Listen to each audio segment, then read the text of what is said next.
பிப்ரவரி 13ஆம் தேதிக்கான current affairs first one.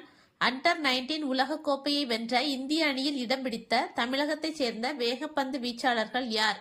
அம்பிரிஸ் மற்றும் தீபேஸ். இவர்களுக்கு தமிழக அரசு சார்பில் தலா ரூபாய் 5 லட்சம் ரொக்கம் வழங்கப்பட்டது. Second one.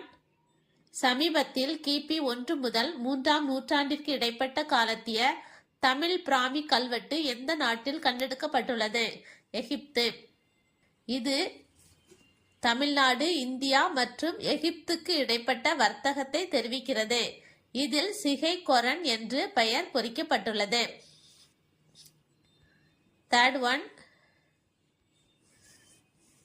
அனைத்து அரசு நிகழ்ச்சி மற்றும் பள்ளியில் கட்டாயமாக்கப்பட்டுள்ள வந்தே மாதரம் பாடல் பாடப்படும் கால அளவு எவ்வளவு?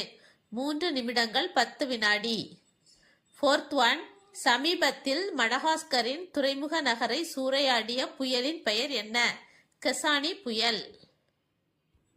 Fifth one. பாரத் போதான் செயற்கை நுண்ணறிவு மாநாடு 2026 எங்கு நடைபெற்றது? புதுடெல்லியில். Sixth one. இந்தியாவின் மொத்த எலக்ட்ரானிக்ஸ் ஏற்றுமதியில் தமிழகத்தின் பங்களிப்பு என்ன?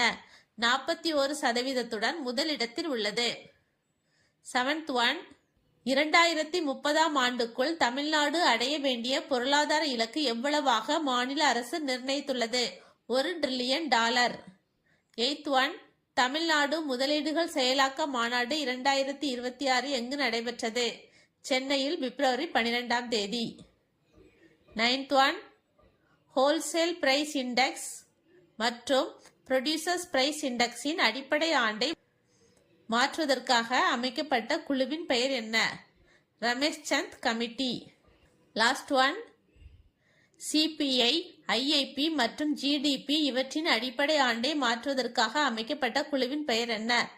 பிஸ்வநாத் கோல்டார் கமிட்டி.